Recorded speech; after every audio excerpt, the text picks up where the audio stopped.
Assalamu alaikum. Aujourd'hui, je vais te parler du tout premier mot, le premier ordre, la première vibration de la révélation. Et ce mot, il vient d'en haut.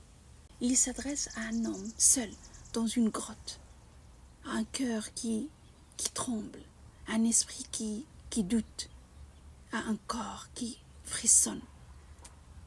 Pas à un spécialiste, pas à un diplômé, pas à un chef, à un être humain dans sa nudité intérieure.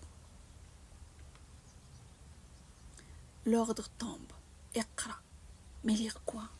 Personne ne lui a présenté un livre, aucun rouleau, aucun parchemin, rien.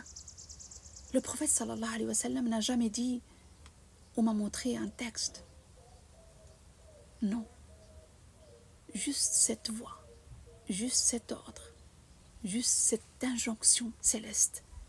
Iqra, lis. Et là, on comprend, ce n'est pas une lecture, c'est une activation, un code de réveil, le début d'un téléchargement divin. Une brèche, une fente dans la densité du monde, un souffle qui descend dans le chaos et qui te dit il y a autre chose. Le mot Iqra n'est pas seulement un verbe, il est un déclenchement, un signal, un passage. Lire, Iqra. Lire ici ne veut pas dire accumuler des lignes, ça veut dire reconnaître la voie, consentir à être traversé. Quand Allah Azza wa Jal dit Iqra, il ne demande pas une performance, il appelle à une connexion. Lire, même si tu ne sais pas. Ce n'est pas toi qui est censé tout savoir, c'est Allah qui sait, c'est lui. Toi tu reçois, tu t'ouvres, tu accueilles.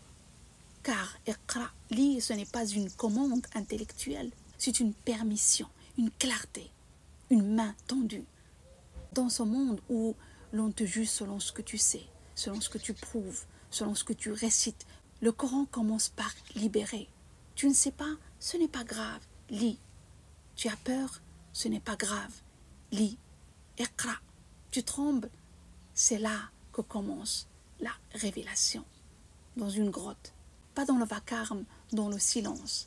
Le tout premier verset du Coran ne descend pas dans un temple, il ne jaillit pas d'un minbar, ni d'un pupitre, il est soufflé dans l'intimité d'une grotte, au creux d'une montagne, dans un lieu de solitude, de fatigue, de méditation brute. Et c'est cela qui est bouleversant. Le livre ne descend pas dans le bruit, il descend dans le vide fertile. Le prophète sallallahu alayhi wa sallam ne cherchait pas à convaincre, il cherchait à comprendre ce monde, à s'en détacher, à respirer autrement. Et c'est là, dans le repli, qu'est tombé le premier verset. Non pas pour le sortir du monde, mais pour l'y replonger avec un regard neuf, une lecture qui crée.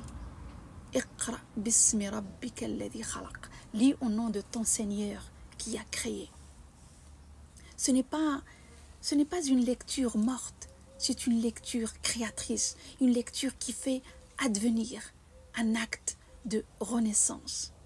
Chaque fois que tu lis sincèrement, tu recommences. Chaque fois que tu ouvres le Coran, c'est comme si le monde entier était en train d'être recréé autour de toi. Le Coran n'a pas été révélé pour l'accumulation, mais pour la transformation. Pas pour informer, mais pour former. Pas pour mémoriser, mais pour raviver. Et nul ne connaît son interprétation, si ce n'est Allah. Si je me suis trompée, alors qu'Allah me pardonne. Et si ce que j'ai dit est vrai, alors peut-être que sa lumière a simplement traversé un cœur en chemin.